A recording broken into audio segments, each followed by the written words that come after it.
First of all, my sincere gratitude to you, Thanks so Anupji, much. for sparing the time and coming to be with us, to be a continuous source of inspiration. You've been over decades to our family, our teachers, our children, which is the future of tomorrow. In that sentence, I would like to share something which I'm sure you might be remembering or you may have a memory of it. I lost my parents in 1990 on a plane crash, and the 12th day ceremony of my parents passing away, which was organized by the Birla family, was actually you attended it, and you sang I bhajans sang Shubhajan Sai. for the departed souls. And that's why your presence really means a lot to me because I think it was such a difficult time for me. True. And I would say that the on the 12th day when you came, that was the only time when I felt some kind of peace. And there was a little bit of blissfulness in my being at that time, which I value greatly because it was a lot of trauma I passed through. And in that memory, I would really like to thank you for being there then and today with us. I remember after that also, I met you a few places, in a couple of parties and couple of associations, music concerts. तो मुझे ये कहना है कि आज मैं अच्छी तरह से आपको मिला हूँ, अभी जितनी हमारी बातें हुई. इसके पहले हम मिले हैं, लेकिन इतनी बैठ के चर्चा होना, तो इससे इंसान का व्यक्तित्व पूरा पता लगता है. और मैं आपके व्यक्तित्व से बहुत प्रभावित हुआ आज. बहुत बहुत रियली धन्यवाद। Really impressed. बहुत धन्यवाद। बहुत आप इतना अच्छा सोच रहे हैं, इतना कुछ कर रहे हैं. आपकी फैमिली तो भारत को जिन लोगों ने, कुछ लोगों ने बनाया है, उनमें से एक फैमिली है, बिरला फैमिली. इन लोगों ने भारत को एक नई दिशा दे के इस्टेब्लिश किया है. लेकिन आप भी जिस तरह सोच रहे हैं आज की जनरेशन, वो बहुत बड़ी बात है. इसके लिए मैं आपको बधाई देता हूँ. Thank you so much. मैं बहुत बहुत आभारी हूँ आपके इन शब्दों से। Thank you so much Anoop ji. I think she has just briefed on this, but I'll start with this that uh, as we say for the youth of tomorrow, it's a very challenging time with the world as it's progressing, with the technology world, the social networking world. So sometimes we feel that spirituality is one of the most essential things which keeps us rooted to our basics. Not only keeps us rooted to our culture and tradition, but also helps you face the new world with courage and determination. So on that note, we in our schools, obviously, we thought a lot about this, including me personally, that we study biology, physics, chemistry, which we all have. But why aren't we studying a subject on morality and spirituality? So I think our teachers were very creative Soul with science. philosophers and all involved and with the help. And we came out with this subject called soul science, which we teach across our schools. And that is something, as the name says, that it's a science of the soul, which is the most important. And that's the conversation is based on that principle that talking about the soul is probably one of the most important things today. और आपकी उपस्थिति ये sector में आपके भजन हम कितने सालों decade से गा रहे हैं आपके साथ और आपने कितने लोगों को प्रभावित किया है अपने संगीत से अपनी प्रार्थना से तो ये आपका यहाँ होना और ये किताब मेरे सामने होना ये मेरे सौभाग्य की बात है शुक्रिया, बहुत शुक्रिया. So I'll just start on that note since I talked about some ज़रूर. memorable events. Is that can you share a memorable event of yours or experience from an event that deeply touched you or your audience in this span of a long time which you have experienced doing things for the community and society? I come from a music family. My father was a very good classical singer and devotional singer.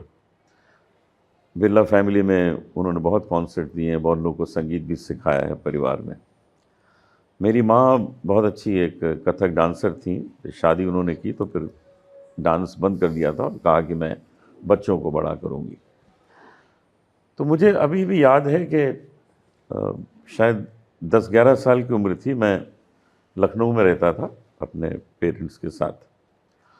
तो वहाँ पर एक मंदिर में, हनुमान जी के मंदिर में, मैं पिताजी के साथ बैठा हुआ था। पिताजी गा रहे थे, तो अक्सर होता था कि पिताजी के गाने में मैं पीछे पीछे थोड़ा आवाज़ लगाता था, सा लगाता था, उनकी एक लाइन दोहराता था।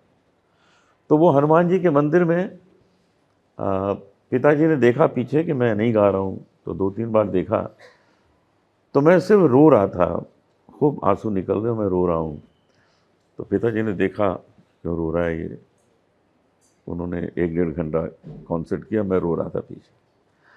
फिर जब प्रोग्राम ख़त्म हुआ तो पिताजी ने मुझे कहा कि तुमने आज गाया नहीं, तुम रो रहे थे। तो मैंने उनसे कहा कि मैं कैसे गाता, मेरे पास में हनुमान जी बैठे हुए थे। वो एक हनुमान जी का जो बाल रूप है वो हमारे साथ बैठा हुआ था, ऐसे देख रहा था, मैं गा ही नहीं पाया। तो उस उम्र में मुझे हनुमान जी के साक्षात दर्शन हुए थे और शायद उन्होंने उस समय मुझे एक वरदान दिया था जो मैंने मांगा नहीं था, क्योंकि वो पवन पुत्र हैं, वायु के पुत्र हैं। तो उन्होंने शायद उन्हें उस दिन वरदान मुझे दे दिया था कि तुम्हारी सांस बड़ी लंबी होगी। तो जब मैंने वो गाना गाया था, ऐसी लागी लगन, उसमें जो हीरे मोती मैं गाता हूँ, वो एक लंबी सांस, लंबा सुर, उससे लोगों को बड़ा आश्चर्य हुआ और मेरा उससे नाम हुआ कि भाई इसने तो इतना रियाज किया है कि इसकी सांस इतनी लंबी। ये हनुमान जी की कृपा थी। तो इस तरह के जो वाक़यात होते हैं ज़िंदगी में, वो हमेशा याद रहते हैं। तो मनुष्य जो है वो स्पिरिचुअल हो जाता है। उस एज से मेरे अंदर ये आ गया मन में कि जो करो कुछ ऐसा करो कि जो सिर्फ हमारी आत्मा को नहीं, दूसरे की आत्मा को भी सुंदर लगे, अच्छा लगे। शायद भजन इसीलिए मैं गाने लगा कि भजन सिर्फ हमारा मनोरंजन नहीं करता है, लोगों का भी मनोरंजन करता है। इसलिए इसको हम आत्मरंजन कहते हैं, हम मनोरंजन नहीं कहते। ये आत्मा को खुश करता है और दूसरों की आत्मा को खुश करता है। जब इस तरह के भाव मन में आ जाते हैं तो वो संगीत बड़ा शाश्वत हो जाता है। बहुत सुंदर। तो हमने सुना है कि Hanuman ji is one of the eternal beings, बोलते हैं आज भी साकार रूप में टहल रहे हैं, घूम रहे हैं। टहल रहे हैं, घूम रहे हैं। और ऐसा भी कहा जाता है कि जहाँ भी राम की कथा होती है वो आज भी ही इज प्रेजेंट बिल्कुल, अमंगस्ट अस। बिल्कुल। And I am sure since he is given you साक्षात दर्शन so many years back, I'm sure with your blessings he's amongst us today Yes. to bless all of us here.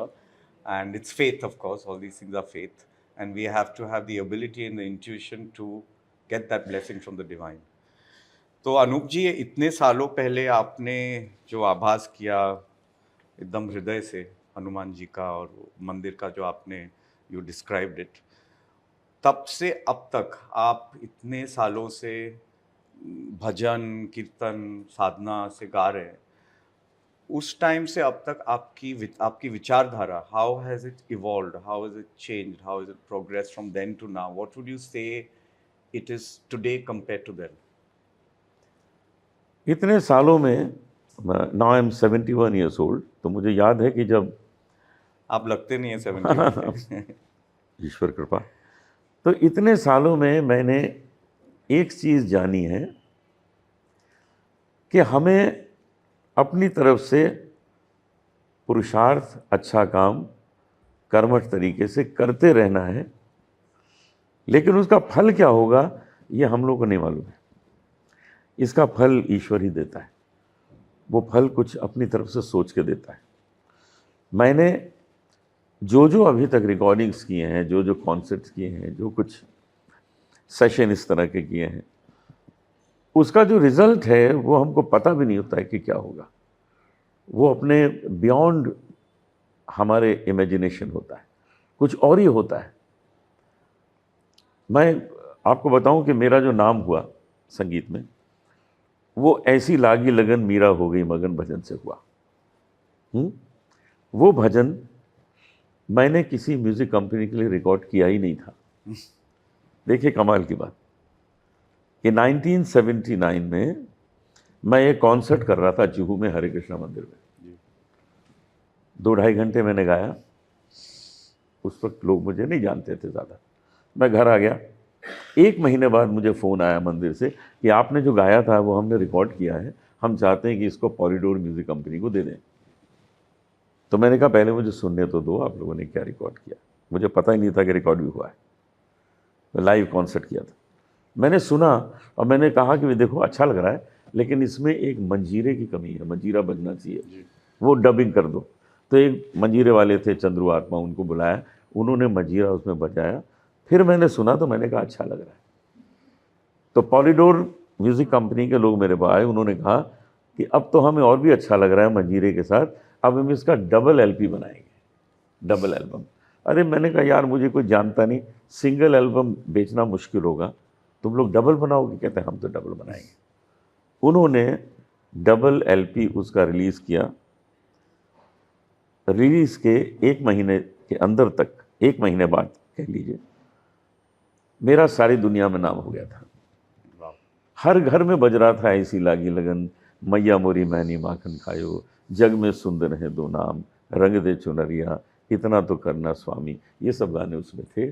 और 1 महीने में मैं सारी दुनिया घूमना शुरू कर दिया था मैंने। ये इसलिए हुआ कि वो रिकॉर्डिंग तो मैंने की ही नहीं थी, वो तो भगवान के चरणों में बैठ के गाया था बस। हाँ?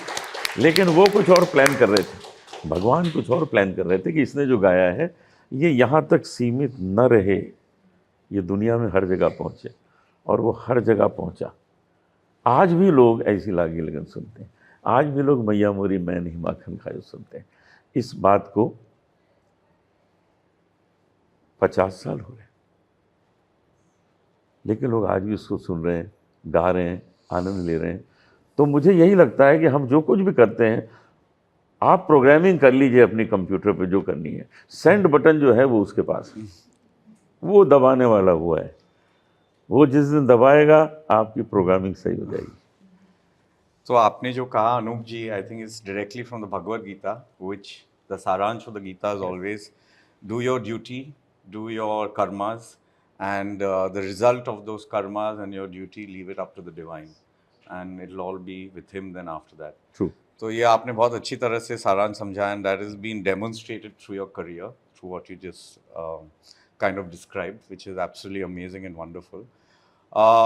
Could you say one specific scripture, text, or even a bhajan, which is basically your favorite and is displaying your thoughts or your philosophy in life in a summary? Sure. एक भजन है, क्योंकि अधिकतर मैं भजन वही गाता हूँ जिसमें कोई मैसेज हो, जिसमें कोई शिक्षा हो, सबक हो। उन्हीं भजनों को गाने से अच्छा होता है, उससे इंसान कुछ सीखता है। केवल राम जपो बाबरे, यही तेरो काम रे, उससे कुछ होने वाला नहीं है। तो हम किस तरह के लिरिक्स चुनते हैं, आप ये 2 लाइन सुनिए। राम नाम अति मीठा है, कोई गा के देख ले। राम नाम अति मीठा है, कोई गा के देख ले। आ जाते हैं राम, कोई बुला के देख ले। फिर इसमें जो ये शब्द हैं कि इनको जो अपनी जीवन में उतार ले, इसमें जो मैसेज है उसका कल्याण निश्चित है। जिस घर में अंधकार वहाँ मेहमान कहाँ से आए। जिस घर में अंधकार वहाँ मेहमान कहाँ से आए। जिस मन में अभिमान वहाँ भगवान कहाँ से आए। अपने मन मंदिर में ज्योत जला के देख ले। आ जाते हैं राम, कोई बुला के देख ले। Fabulous. That was absolutely astounding. Thank you. I think आपके शब्द हमको सीधे अयोध्या राम राज्य में पहुंचा दिए. It's amazing how you've done it. And I must ask myself the question, which is my favorite bhajan of yours.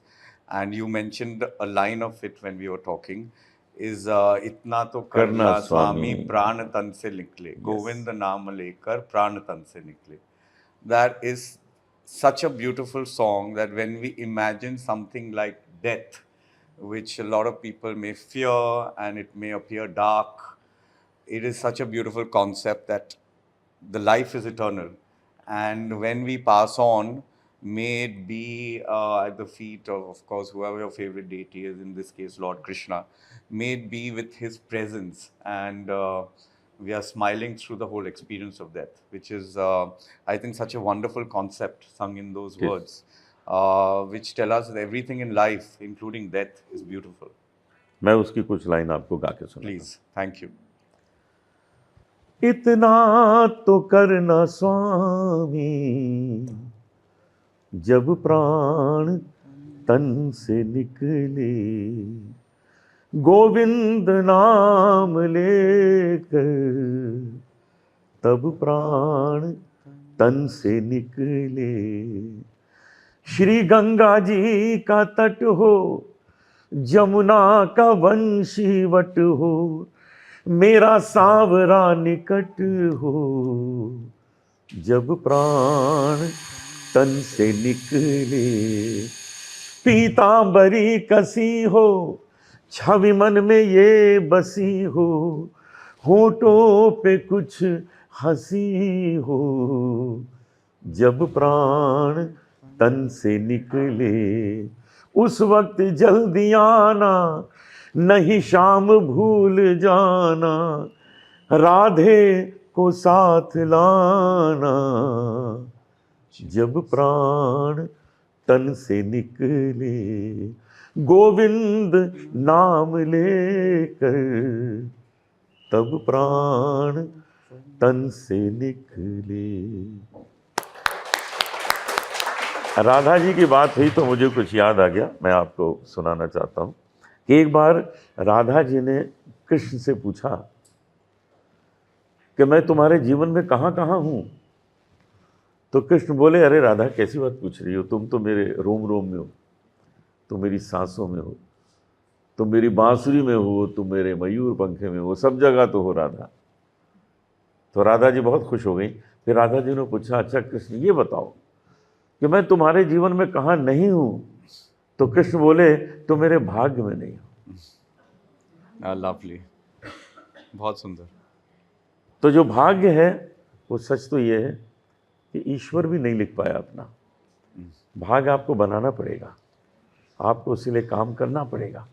आप काम करेंगे तो उसके बदले में ईश्वर आपको एक अच्छा रिजल्ट देगा। आपको करना ही होगा पुरुषार्थ, हर एक चीज़ के लिए आपको उस बाउंड्री तक आना होगा जहाँ से ईश्वर आपको उसका प्रसाद देना शुरू करेंगे। तो हम सबको काम करना है। अमेजिंग अनूप जी, आपका भजन और आपके शब्द, I think literally gets goose bumps, what we say, रोम रोम में you can feel the vibrations of what you just said. Absolutely amazing. Thank you. So in that bhajan which we just sang, you just sang, is there's of course grief of death, but also joy of meeting the eternal. Yes. So love and loss are universal truths, but sometimes take a lifetime to accept. How has your journey been with respect to experiencing love and loss, if I may put them together? And what are your key learnings to nurture them, to accept them, to grow with them? ये जो जीवन है उसमें एक ही जीवन में सब कुछ होने वाला है। दूसरा जीवन नहीं मिलेगा जिसमें आपको कुछ और एक्सपीरियंस करेंगे। इसी जीवन में सब कुछ आप जीतने वाले हैं और इसी जीवन में सब कुछ खोने वाले हैं। ये नहीं होगा कि खोने के लिए आपको दूसरा जीवन मिलेगा। इसी जीवन में जीतना भी है, इसी जीवन में खोना भी है, इसी जीवन में सीखना भी है। इसलिए हमें अपने को इतना कंट्रोल में रखना है कि कोई हम बहुत बड़ी चीज़ अपने जीवन की खो दें तो ऐसा ना हो कि हम स्वयं को भी खो दें। अपने को इतना बलशाली बनाइए, शक्तिशाली बनाइए कि आप अपनी किसी चीज़ को खोने के बाद इतने कमज़ोर ना हो जाए कि आप अपने को भी खो दें। इनसे बड़ा एग्जाम्पल क्या होगा? जिन्होंने प्लेन क्रैश में ऐसों को खो दिया जो इनको संसार में लाए थे। माता पिता ही तो पहले ईश्वर होते हैं। पहला ईश्वर रामकृष्ण नहीं है, पहले ईश्वर हैं माता पिता जो आपको लेकर आए। उसके बाद दूसरा ईश्वर है गुरु, जो आपको यह बताता है कि भगवान कौन है। भगवान तो पता ही नहीं होता बच्चे को क्या होता है। तो दूसरे गुरु तो हो गए, दूसरे भगवान हो गए गुरु, फिर तीसरा गुरु जो है वो ईश्वर होता है। तो यदि ये व्यक्ति अपने को इतना प्रबल नहीं रखते तो शायद उसी दिन सब कुछ खो देते, स्वयं को खो देते। लेकिन नहीं, सब कुछ खोने के बाद भी इन्होंने अपने को आज सक्षम बनाया है कि कितने लोगों को शिक्षा प्राप्त हो रही है, कितने लोगों का भला हो रहा है। सारे भारत में प्रत्येक प्रदेश में आज इनके एफर्ट से और आप सबके एफर्ट से ये काम हो रहा है कि लोग अपने जीवन को समझ पा रहे हैं। केवल पढ़ाई लिखाई से नहीं होगा, वैल्यूज़ भी तो सीखनी होगी, वो वैल्यूज़ लोगों तक पहुंच रही है। इसलिए आप अपने को इतना प्रबल बना के रखें कि आप पर कोई बहुत ही डिफ़िकल्ट सिचुएशन का बुरा असर न पड़े, आप उसको संभाल लें। बहुत सुंदर। आप प्रवचन भी देते हैं अनूप जी। ये प्रवचन ही है। मैं आपको ये पूछना चाह रहा हूँ कि आपके भजन संध्याएं तो मैंने बहुत सुनी है, पर प्रवचन पहली बार सुन रहा हूँ। पर ये आप इतनी अच्छी बातें कर रहे हैं, ये आपका जो सारांश है of life in spirituality and philosophy, कि अगर आप कभी प्रवचन करें तो मैं ज़रूर अटेंड करना चाहूँगा। Okay. What would you say is your most relied on or impactful source of inspiration to develop your art and help you create and emote well? जो आपका संगीत है। My father is my guru in music and Adhyatmic guru also. He was a very spiritual, highly spiritual soul. वो भगवत गीता पढ़ते थे, सिखाते थे, सबको गवाते थे। तो उनसे हम बचपन में ऐसी छोटी छोटी चीज़ें सीख लेते थे कि वो आज तक बहुत काम आ रही हैं। जैसे एक बार हमने उनसे पूछा कि ठीक है, आप हमको गाना सिखा रहे हैं, रियाज करा रहे हैं, हम सीख रहे हैं, सक्सेस कैसे मिलेगी? तो मुझे कहते हैं ये तो बहुत आसान है। मैंने कहा वो कैसे? कहते हैं अगर तुम्हारा टैलेंट 19 है और तुम्हारा बिहेवियर 20 है तो तुमको सक्सेस मिलेगी 21, और अगर तुम्हारा टैलेंट 21 है, बिहेवियर 20 है, तो सक्सेस मिलेगी 19। कितनी ये ज़रूरी चीज़ है कि आपका टैलेंट कितना भी हो, आप कितने पढ़े लिखे हों, अगर आपने सामने वाले से प्यार से बात नहीं की, कुछ नहीं मिलने वाला। ये इतना ज़रूरी है कि इंसान सभ्यता से मिले, सबसे प्यार से मिले। हमारे देश की नंबर 1 फैमिली के ये बच्चे हैं, नंबर 1 फैमिली। उस फैमिली के होने के बाद भी कैसे झुक के सबसे मिलते हैं। ये क्यों है? क्योंकि इन्होंने अपनी फैमिली में दादा परदादा से ये चीज़ें सीखी हैं कि ऐसा होता है। हमारा तो आना जाना बहुत रहता है इनके परिवार के लोगों के साथ, लेकिन सब में सभ्यता है। वही सभ्यता का कारण है कि आज अगर देश में कोई बात करता है कि भाई इंडस्ट्रियलिस्ट कौन सबसे बड़े हुए, तो बिरला ही है। बिरला मंदिर, कितने मंदिर बना के लोगों के अंदर ये धर्म की ऊर्जा जो है उसको प्रबल किया है। और मैं यही कहना चाहूँगा कि यही चीज़ें हम अपने पिताजी से सीखते हैं, अपने बुज़ुर्गों से सीखते हैं। जो मैंने एक आपको इंसिडेंट बताया, एक तो वो है। दूसरा ये है कि मैंने अपने पिताजी से पूछा कि आप कहते हैं रोज़ प्रैक्टिस किया करो, उसको हम रियाज़ कहते हैं, म्यूज़िक में रियाज़ करो। तो मैंने कहा पिताजी हम रोज़ रोज़ रियाज करते हैं, तो रोज़ रियाज करना ज़रूरी है क्या? तो कहने लगे अगर 3 दिन नहीं नहाओ तो बदन से बदबू आने लगती है। मैंने कहा हाँ। तो कहते 3 दिन रियाज नहीं करोगे तो तुम्हारे शरीर से बदबू आने लगी, गाने से बदबू आने लगेगी। Very good. गाने से बदबू आने लगेगी अगर 3 दिन रियाज नहीं करोगे। तो ये है बुजुर्गों का तरीका सिखाने का।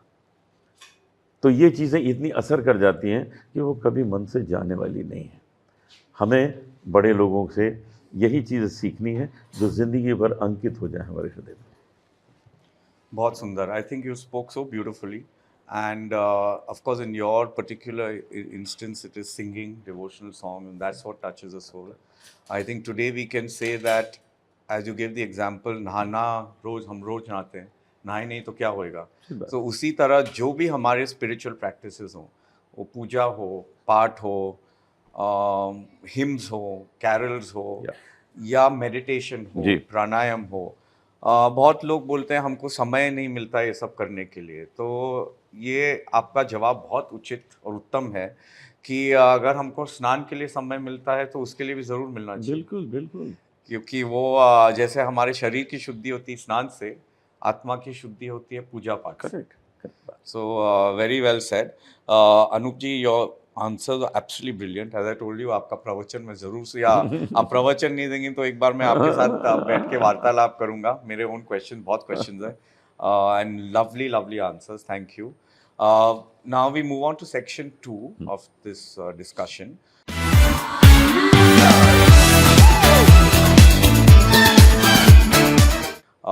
Basically, it's to do with, of course, I've already talked about soul science.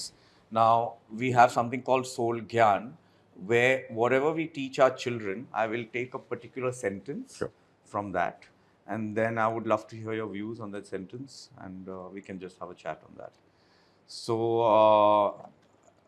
that, if I open this book and what has been told to me, is Soul Gyan 504, it says here, and the sentence is, your true power doesn't lie in mastering others, but in mastering yourself. So I would like to hear your views on that statement, please. मैं तो एक musician हूँ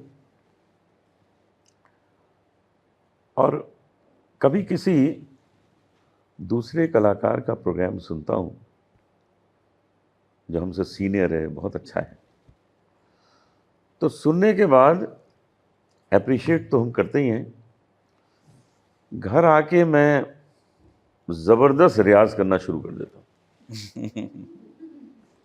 कि भाई वो क्या गाया यार, मैं क्या गाता हूँ, मुझे तो गाता ही नहीं है, ऐसा गाना चाहिए। ऐसे एक बार पंडित जसराज जी के प्रोग्राम में मैं गया, उनको मैंने सुना तो मैं तो ब्लैंक हो गया एकदम कि जो अपने को आता है वो तो यार कुछ है ही नहीं। घर चलो, तानपुरा उठाओ, रियाज करो, कुछ बनने की कोशिश करो। यही हमने पंडित भीमसेन जोशी जी को सुना, मेहदी हसन साहब को सुना। तो घर आके हम बस और कुछ नहीं करते हैं, खाना वाना बंद करो यार, अब गाएंगे, बस रियाज करेंगे। तो दूसरे की खूबसूरत क्वालिटी देखकर, सुनकर हमारे ऊपर यही असर होना चाहिए कि हम भी अपने को कुछ तो ऐसा बना पाएं। एक बहुत अच्छी क्लासिकल गायिका रही हैं शोभा गुरटू, आप में से बहुत से लोग जानते भी होंगे। शोभा गुरटू बहुत ही कमाल का गाना गाती थी। 1985 में जब मेरे गानों की धूम मची हुई थी तो मेरा एक कॉन्सर्ट पाटकर हॉल में बॉम्बे में था और मेरा आधा प्रोग्राम उसके बाद शोभा गुरटू जी। शोभा गुरटू जी बहुत कमाल की सिंगर। मैंने करीब 1.25 घंटा गाया और पब्लिक ने धामा ज़बरदस्त सुना, बहुत हंगामा प्रोग्राम गाया। उन दिनों मेरा बोलबाला चल रहा था एकदम। उसके बाद इंटरवल हुआ, शोभा गुरटू जी आई, उन्होंने भी 1.25 घंटे गाया। उनके गाने के बाद जो ऑडियंस थी वो भूल गई कि मैंने भी गाया था।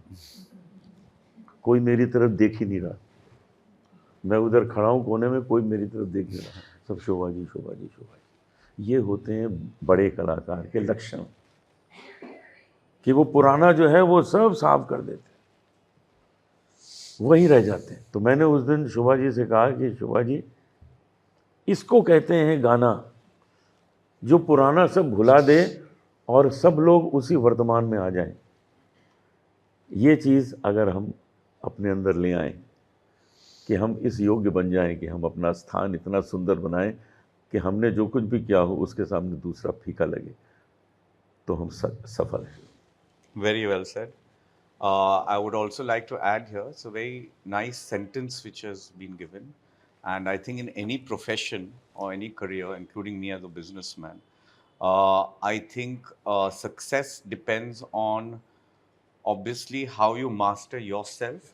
If you master yourself, you can also make everybody think like you. True. So in business and leadership, we are all lot of times we get agitated, we blame people, we get angry, and at that time I think communication deteriorates. Instead of that, if you know what your goal is, if you know what our focus is, or what is the objective of a conversation or a meeting, and if you're fully in control of your emotions, वो जैसे बोलते हैं ना, अर्जुन ने बाण मारते समय he only looked at the eye of the fish. So if we just focus on what our strategy's ultimate goal is and manage yourself, the people around you will automatically get managed, because your communication will excel and they will be able to understand you much better if you're on the same kind of level with them. So I think what you said in music or in any other career, in any communication, business or anything else, I think mastery over yourself and your emotions in line with our goals, our objectives, is the best way to succeed. मैं 15-16 साल का था, तब से मैंने क्रोध पे विजय प्राप्त कर ली। मुझे गुस्सा नहीं आता। मुझे गुस्सा आता ही नहीं। उस 16 साल के पहले आता था। गुस्सा आता नहीं, मैंने उस पर कंट्रोल कर लिया। वो कैसे हुआ वो भी मैं बताता हूँ, आप भी कर सकते हैं, बिल्कुल आसान है। हमको गुस्सा आता है दूसरे की गलती से। जैसे हमने ये चाय मंगाई, वो चाय लेके आए और अगर वो कप उनके हाथ से वहाँ गिर जाए तो हम गुस्सा हो जाते हैं, क्यों गिर गई चाय? एक्चुअली तो उसकी गलती से गिरा है, हम क्यों गुस्सा हो रहे? हम अपना ब्लड प्रेशर क्यों ख़राब कर रहे हैं शरीर का? हम अपना जो सिस्टम है क्यों बिगाड़ रहे हैं? हम अपनी गलती तो छुपा लेते हैं, अपनी कोई अच्छा काम है उसमें हम अपनी पीठ थपथपाते हैं। तो गुस्सा दूसरे की गलती पे करने की क्या ज़रूरत है? यदि ये चीज़ समझ ली जाए तो 90% तो गुस्सा आपका ख़त्म हो जाएगा, क्योंकि गुस्सा दूसरों की गलती से ही आता है। इस चीज़ को ध्यान से आप जीवन में संभालें, देखिए कितना कम हो जाएगा गुस्सा। तो आपने, you've said a wonderful thing, and I would like to expand a little bit on it and ask you, because anger, gussa is something which everybody goes through. You gave one instance and incidents, very well said. But there are also times, like even for our children in school or for us, suppose somebody over here gets up and says, "What nonsense are you talking? I don't feel like listening to you." So I may feel offended because वहाँ आता है अपना, you can call it ego or you can call it self-respect. There's a very thin line between them. Or let's say a child in class is told by another child, made fun of. So you get angry. So why are you making fun of? देखिए, उसने अगर किसी ने कह दिया what nonsense you are talking, उसके लिए nonsense है ना, बस एक के लिए है। Very good. अगर 5 लोगों के लिए ठीक है ये, तो परसेंटेज बेटर है ना, अच्छी है। तो इसलिए कभी भी अपने मन में ऐसा मत सोचिए, और ये कभी हो ही नहीं सकता कि जो हम बोल रहे हैं वो सबको अच्छा लगे। ये संभव ही नहीं है। अरे मोदी जी कितने काम कर रहे हैं, क्रिटिसाइज करने वाले भी कितने बैठे हैं। महात्मा गांधी ने कितने काम किए, उसको क्रिटिसाइज करने वाले कितने बैठे हैं। कभी भी नहीं हो सकता कि 100% रिजल्ट किसी को किसी चीज़ का मिले, ये पॉसिबल है ही नहीं। ऐसे बहुत कहने वाले हैं कि अनूप जलोटा को तो गाना ही नहीं आता, और ऐसे भी बहुत हैं कि भाई हमारे यहाँ का सबसे अच्छा सिंगर अनूप जलोटा है।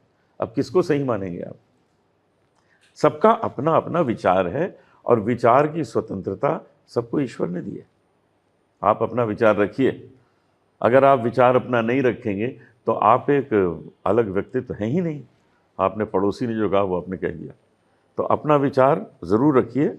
हाँ, उसको फिर बाद में समझने के लिए आप एक्सप्लेनेशन किसी का सुन सकते हैं कि भाई ये बात सही है कि गलत है, लेकिन ये बिल्कुल नहीं हो सकता कि किसी एक आदमी को सब पसंद करे।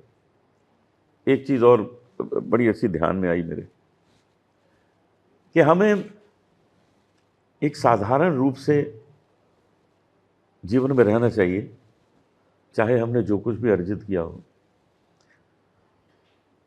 ये जो हमारे महाराष्ट्र का तो हाफूज आम बहुत प्रसिद्ध है। जी।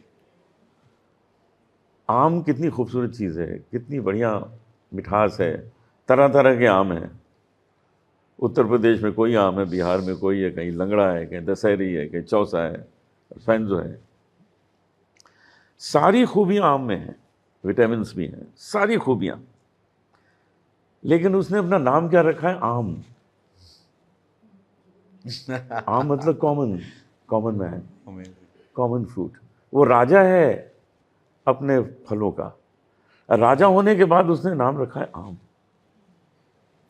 ये चीज़ हमें जीवन में अपने लानी है कि आम से हम क्या सीखें कि सब कुछ हमारे पास हो। अब ये बैठे हैं ना आपके सामने, इनको क्या कमी है, लेकिन सेवा में लगे हुए हैं। तो सब कुछ हमारे पास है, लेकिन हमने अपना नाम रखा है आम। ये हमें अपनी ज़िंदगी में लेके आना है।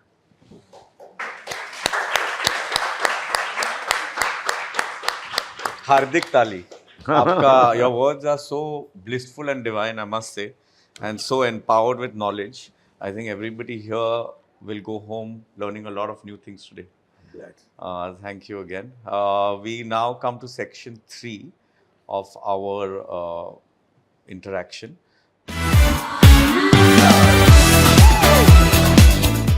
Basically, it's short question answers, so we can keep it brief. You've given us so much time and you're here for so long, and we're really grateful to you. So I'll just briefly go through brief question. You can answer it as you would wish.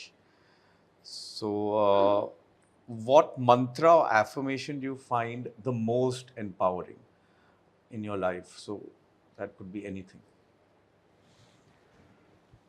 मंत्र तो बहुत हैं, लेकिन एक शब्द है ओम। जी। ओम आपके पूरे शरीर को झंकृत कर देता है। जब हम कहते हैं ओ, ये हमारे नाभि से निकलता है। उसके बाद ओम की जो यात्रा है नाभि से ऊपर तक की, वो मस्तक तक चला जाता है। तो ओम, ये जो ओम है, ये आपके पूरे शरीर को झंकृत करता है। तो यदि आप उसको भाव से करें, सच्चे भाव से करें, तो ओम ही काफ़ी है। सबसे बड़ा मंत्र जो है, सबसे शुद्ध, सबसे बड़ा पावरफुल मंत्र जो है, वो ओम ही है। Very well said.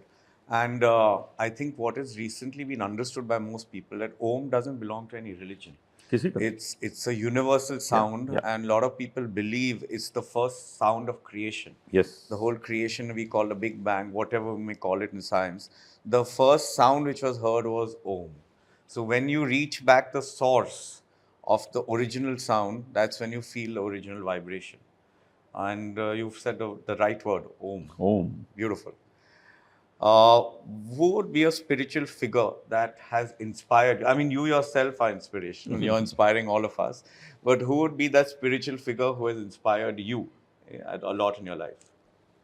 जितनी स्पिरिचुअल पर्सनालिटीज़ हैं, मैं तो सबसे मिलता रहता हूँ, लेकिन जितनी स्पिरिचुअल पर्सनालिटीज़ हैं, वो वही सब एक्सप्लेन करते हैं जो भगवत गीता में लिखा है, जो रामायण में लिखा है, रामचरितमानस में लिखा है। उन्हीं चीज़ों को वो अपने ढंग से बताते हैं। लेकिन एक स्पिरिचुअल पर्सनालिटी ऐसी है जो इनसे अलग बात करती है, कभी कभी इनसे विरुद्ध भी बात करती है, और वो हैं ओशो। Very nice. ओशो को बुद्धिजीवी बहुत सुनते हैं। क्योंकि वो बातें करते हैं जो लिखी हुई नहीं है, उनके द्वारा लिखी हुई है। अब जैसे हम किसी कथावाचक को सुन रहे हैं तो हमको तो पता है कि सीता जी का हरण हुआ था, रावण ले गया था, भगवान राम ने उसका वध किया था। इसी को वो बड़े अच्छे प्यार से ढंग से बोलते हैं तो हमको फिर वही अच्छा लगता है सुनने में। लेकिन आपको आज मैं एक नई बात बताता हूँ। रामचरितमानस में, तुलसीदास जी की जो रामचरितमानस है, उसमें एक चौपाई ऐसी है जो लोग, एक ही चौपाई है, वो हल्के से पढ़ के लोग निकल जाते हैं, लेकिन अगर उसका अर्थ समझ जाएं तो झगड़ा ही खत्म हो जाए। देखिए क्या है वो चौपाई। भगवान राम ने देखा कि लक्ष्मण ने शूर्पणखा की नाक काट दी। वो रावण के पास गई, रोती चिल्लाती। भगवान राम ने देखा ये सब। उन्होंने कुटिया में लक्ष्मण को कहा, तुम जरा कुछ फल फूल लेके आओ भोजन के लिए। लक्ष्मण गए, राम जी ने सीता को बुलाया और उनसे कहा, देखो जिस उद्देश्य से मैं ये वनवास में आया हूँ वो काम अब शुरू होने वाला है, क्योंकि अब ये शूर्पणखा जाके रावण को कहेगी, रावण आएगा, कुछ करेगा, गड़बड़ करेगा, शायद तुम्हारा हरण करे, कुछ करे। तो अब तुमको इस झगड़े में नहीं पड़ना है, तुमको मैं अग्नि भगवान के साथ सुरक्षित रख देता हूँ। उन्होंने उसी वक्त अग्नि देवता से प्रार्थना की, अग्नि देवता आए, सीता जी उसमें चली गई, सीता जी की छाया बाहर आ गई, नकली सीता। वही नकली सीता है जो आगे की कहानी में है। आगे की कहानी आपको सब पता है। और उसके बाद जो कहते हैं ना कि अग्नि परीक्षा ली गई, वो अग्नि परीक्षा नहीं थी, वो इस नकली सीता को अंदर डालना था और असली सीता को बाहर निकालना। अमेजिंग। जिनको वो लेके फिर राजा बने, अपना राजपाट चलाया। रामचरितमानस में इस चौपाई को लोग धीरे से पढ़ के आगे निकल जाते हैं। अगर इसको पढ़ लें, समझ ले, जी। तो बात ही खत्म हो जाती है कि रावण ने तो असली सीता को हरण किया ही नहीं, तो झगड़ा किस बात का भाई। लेकिन सवाल ये उठता है कि नकली सीता को भी वो क्यों हरण करे, किसी की पत्नी को क्यों हरण करे, चाहे वो नकली हो, उसकी छाया हो, उसको दंड तो वही भोगना पड़ेगा ना। तो ये है, जब गहराई से किसी चीज़ को पढ़िए तो गहराई से ये चीज़ें पता लगती हैं। Very good. This story I had heard a long time back, but as you said कि हम कहीं ये कहानियाँ या रामचरितमानस कहानी तो नहीं है, साइंस है, हिस्ट्री है, वो हम भूल जाते हैं और लोगों का वार्तालाप में पड़ जाते हैं। सीता जी गई रावण के पास, फिर वहाँ बैठी रही, उनको फिर पूरा उस पर डिस्कशन चलता है, फिर अग्नि परीक्षा, फिर धोबी की कहानी आती है। हाँ, तो चरित्र पर डिस्कशन चलता है, पर जो उसके बिहाइंड फिलॉसफी है, हाँ, वो आपने बहुत सुंदर से बताया। And I think that, as you said, ends all controversies if there are any. Thanks. Okay, now you just spoke about the Ramayana, which is absolutely, I know Ramcharitmanas is absolutely beautiful scripture and has continued to inspire generations of Indians through centuries. Which is your favorite book or scripture, you would say? Because there are many in Hinduism, it could be any other faith or community. There are such beautiful scriptures which have been written down the ages. Which would be your favorite scripture? मैं रामचरितमानस को ही ज़्यादा पढ़ता हूँ, क्योंकि उसमें क्या है कि जो मर्यादा पुरुषोत्तम राम के जो अलग अलग चरित्र हैं, कैरेक्टर्स हैं, वो सब बहुत महान हैं। वो बहुत अच्छे भाई हैं, वो बहुत अच्छे पति हैं, बहुत अच्छे पुत्र हैं, बहुत अच्छे पिता हैं। तो ये जो सारी चीज़ें एक व्यक्ति में पाई जाती हैं, शायद इसीलिए उनको पुरुषोत्तम राम कहा जाता है। तो ये चीज़ें मुझे उसमें इतनी पावरफुल लगती हैं, इतनी अच्छी लगती हैं कि मैं रामचरितमानस को ही अपना फेवरेट बुक मानता हूँ। अमेजिंग। एंड आई थिंक आपके बोलने से, आई थिंक व्हाट यू से इज वेरी करेक्ट, क्योंकि एवरी स्क्रिप्चर वो has a deep, which has a deep impact on your philosophy or your thinking should be displayed in your day-to-day activities. जो हम जीवन में हम व्यतीत करते हैं क्षण पल, वो स्क्रिप्चर को उसमें आदर्श डालना चाहिए कि हम we can live it.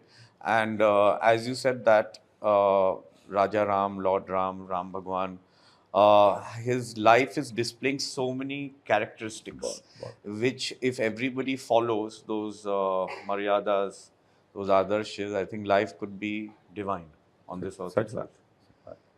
Very nice. What would be one quality you believe is essential for spiritual growth? Her growth के लिए एक चीज़ हर एक को डेवलप करनी चाहिए, और वो है डिसिप्लिन. और कुछ भी नहीं. डिसिप्लिन में सब कुछ आ जाता है.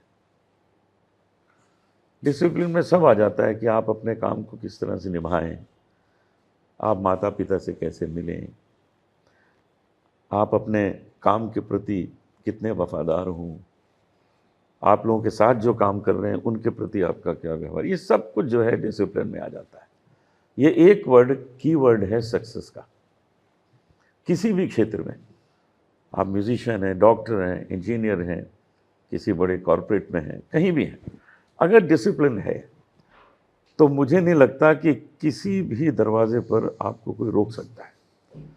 मैंने शुरू से एक डिसिप्लिन को ही अपना कीवर्ड माना है और उसी पे चल रहा हूँ. Very well said. What, of course, every deity has a universal energy. So deities are just perceptions.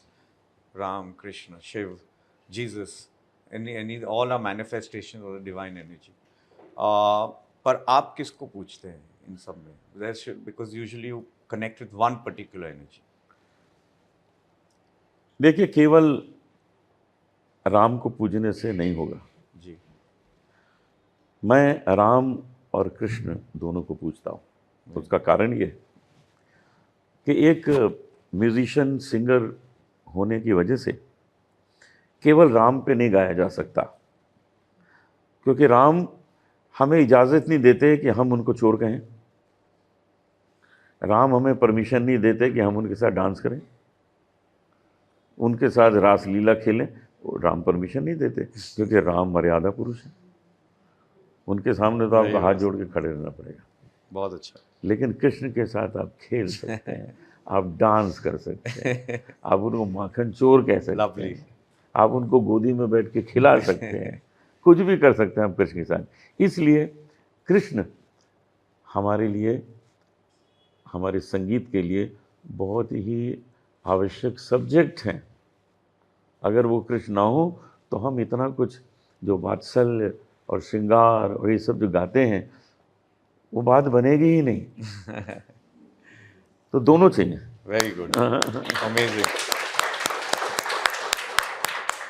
जय श्री कृष्ण. जय Shri Krishna. So, of course, Anup ji, we all go through trying times. There are certain times which in life which get difficult. At that time, what would you do to get back to normalcy or to be with your lovely smile again coming back on your face through those trying times? What would you do as a solution? ये जो difficult time में hard time है, ये सब पे आता ही है.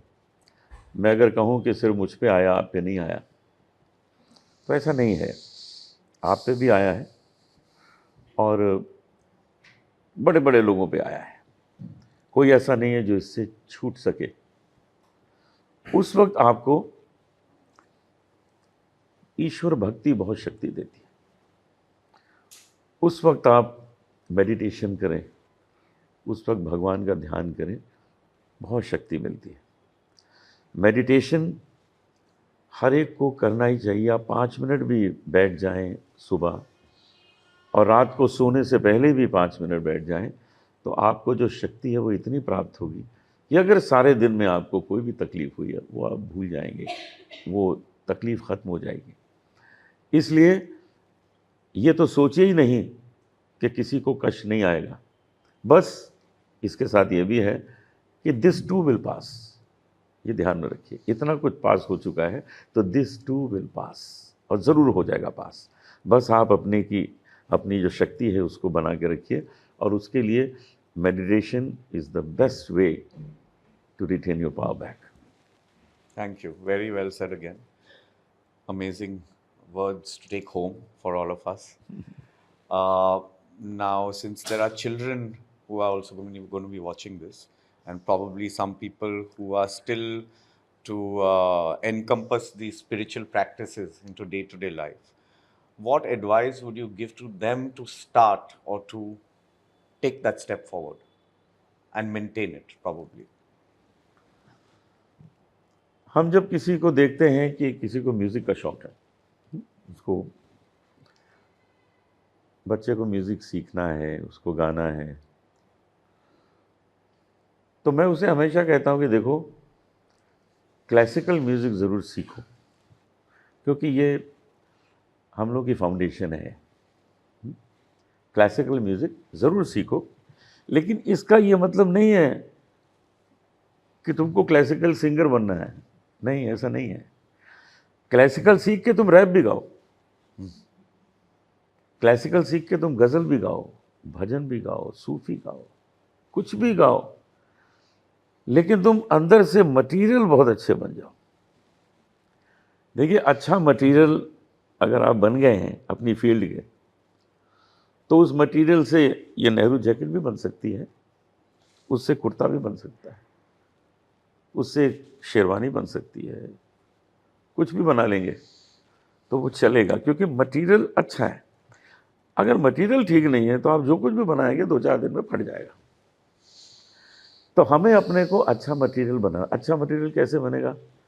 कि आप अपने क्षेत्र की जो फाउंडेशन है उसको सीखिए, जिस क्षेत्र में आपको जाना है उसकी जो बेस्ट लाइन है उसको सीखिए। अगर वो आप सीख लेंगे, आप अच्छे मटेरियल बन गए। अब अच्छे मटेरियल बन गए तो आप कुछ भी करिए। अच्छे मटेरियल है ही नहीं तो किस फील्ड में काम करेंगे? पॉसिबल ही नहीं है। इसलिए हम सबको ये कहते हैं जो संगीत सीखने आते हैं कि अरे भाई, शास्त्रीय सीख लो, फिर कुछ भी गाना सब ठीक है।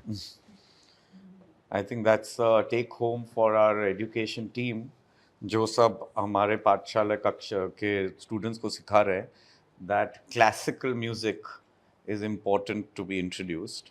Of course, I grew up in I used to go to Cathedral and John Convent School, which was a Catholic school.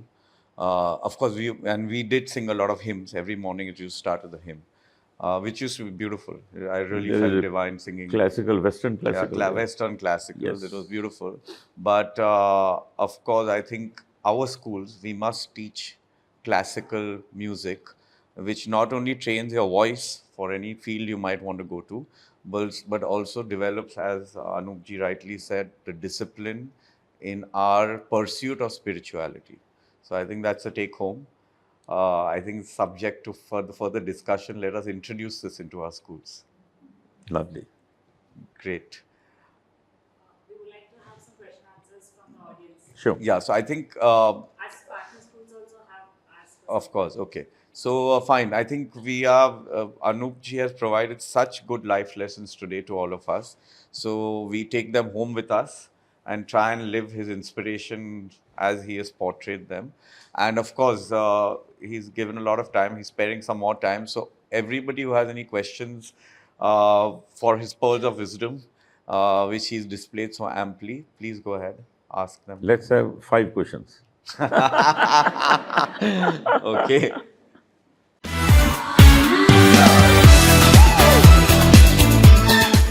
Yeah. Go ahead. My question is to Yash Krishna sir. Yeah. Sir, I would like to ask you that how do you view the relationship between material success and spiritual fulfillment? So there is no distinction, because I think spiritual fulfillment or a spiritual journey ultimately will manifest into material success. The whole idea, we just talked a lot of things, Anoopji told us during the discussion, managing people comes with spirituality, understanding a future goal without getting too confused in the journey, is also spirituality. Working hard, dedication is also spirituality, which will ultimately lead into material success. Spirituality does not tell you not to get material success, it tells you not to get attached to it. So even if we have material success, which God's grace everybody should have, there should not be a situation where you say, I cannot do without this. So if I'm attached to this particular garment and it gets torn, I should not say, oh, I'm unhappy or sad. I should be happy irrespective. Thank you. Second. Good evening, sirs. First of all, I'd like to say we've really had a wonderful experience. More like a meditation experience, maybe, hearing both of you speak. Thank you so much for that experience. My question to you, Anupji, is can the divine be experienced only through rituals or practices? Divine experience जो भी होंगे वो आप किसी से मिलकर भी कर सकते हैं। ये ज़रूरी नहीं है कि आपको वो बहुत कुछ पढ़ना पड़ेगा या कोई बड़े अध्ययन से आपको प्राप्त होगा। अक्सर लोग कहते हैं कि भाई गुरु के पास जाएंगे तो हमको सारे ज्ञान प्राप्त होंगे। ऐसा है नहीं। मैंने देखा है कि कई चीज़ें मैं मेडिटेशन करते करते सीख जाता हूँ, खुद ही आ जाती हैं। Very true. तो आपके पास अगर कोई ज्ञानी पुरुष आता है, ठीक है, उनसे आप कुछ चीज़ें प्राप्त करिए, लेकिन अगर आप अपने साथ बैठ जाएं थोड़ी देर, अपने साथ का मतलब है मेडिटेशन करें। लोग अपने साथ नहीं बैठते, दूसरों के साथ बैठते हैं। एक बार अपने साथ बैठिए, जो अंदर आपके ईश्वर बैठा है उसके साथ बैठ जाइए, फिर आप देखिए आपको कितना कुछ सीखने के मिलेगा और आप अपने को कितना उत्तम पहले से बना लेंगे। Very good.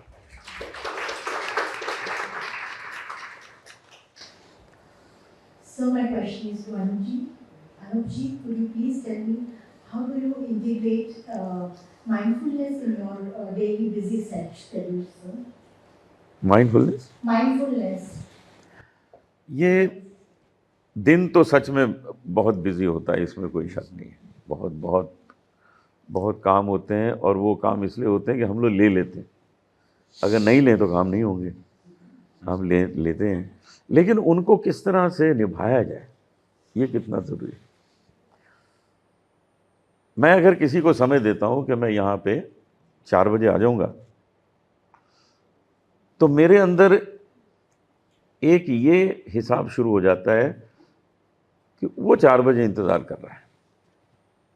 मुझे ये नहीं होता कि मुझे 4 बजे पहुंचना है, नहीं, वो 4 बजे इंतज़ार कर रहा है तो मुझे तो वहाँ पहुंचना चाहिए, क्योंकि किसी और का समय ख़राब हो। आप लोग यहाँ बैठे, आप लोग ज़रूर आधा घंटा पहले आ गए होंगे, 20 मिनट पहले, कोई 10 मिनट पहले, कोई 1 घंटा पहले। वो दिमाग में रखना पड़ता है कि हम इसको किस तरह से जस्टिस करें कि हमने जो समय दिया है उस समय पे हमको पहुंचना है, क्योंकि इसके बाद दूसरे भी काम है। वहाँ भी आज यश चोपड़ा स्टूडियो में हमारी कोई रिकॉर्डिंग्स हैं, उसके लिए पहुंचना है। तो सारा कुछ होने के बाद भी हमें अपने को एक, वो जो डिसिप्लिन वाली बात हुई थी ना, बस वही है। आपका उत्तर जो है वो डिसिप्लिन ही है। So, somebody from Birla Mines, Dalatganj, Jharkhand has asked a question. A student of 3rd standard, Atharva, he said, how to control a fear of anything?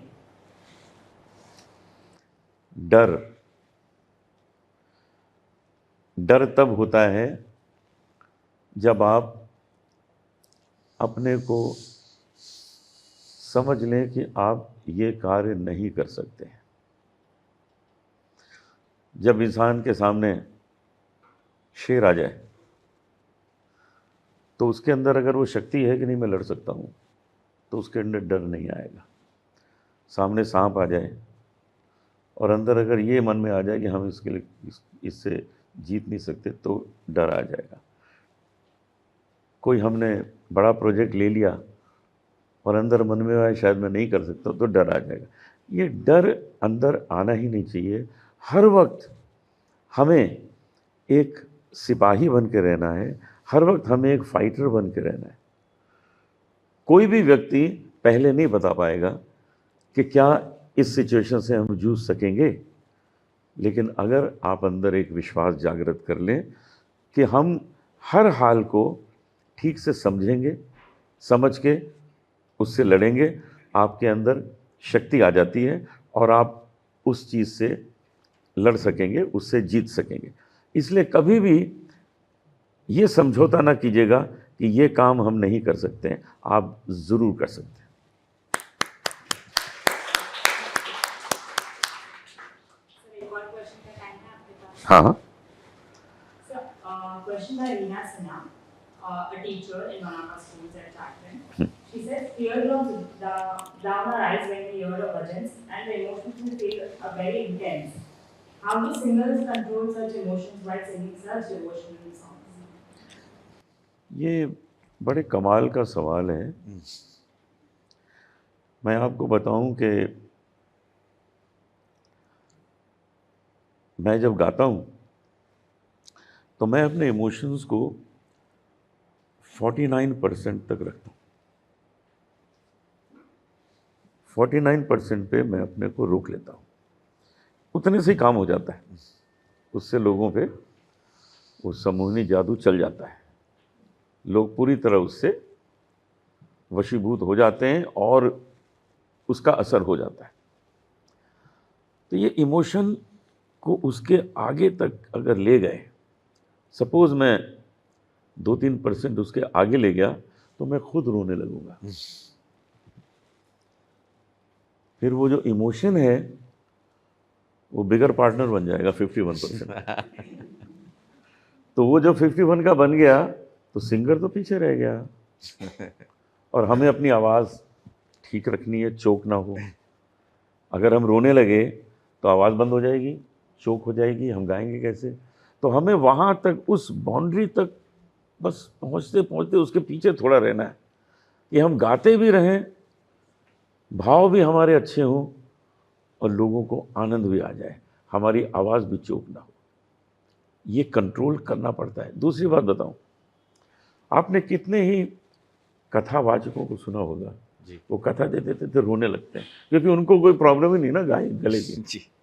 उनको ये थोड़ी कि सुर लगे ना लगे, उनको क्या फ़र्क पड़ता है। तो वो रोने लगते हैं क्योंकि वो 51% के भी ऊपर चले जाते हैं, तो उनको कोई फ़र्क नहीं पड़ता। हमें तो सुर भी देखना है, लय भी देखनी। सामने वाला ही ना कहे कि ये बेसुरे हो गए, तो बेसुरे तो हो ही जाएंगे जब गला चोक हो जाएगा, रोने लगेंगे। इसलिए अपनी भावना को वहाँ तक ही सीमित रखना है, और सच ये है कि उतने तक में ही काम हो जाता है, लोग प्रसन्न हो जाते हैं। Amazing. This is truly engaging and insightful. Thank you, Anupji and Rashmila sir. I'm sure all of us are enlightened by this exchange. I'm sure all of us will agree that soul science explores the multifaceted spiritual and philosophical aspects of human existence. We're proud to be a part of the Birla Open Minds team that has pioneered the holistic curriculum of soul science, a unique initiative to empower the future generations. I call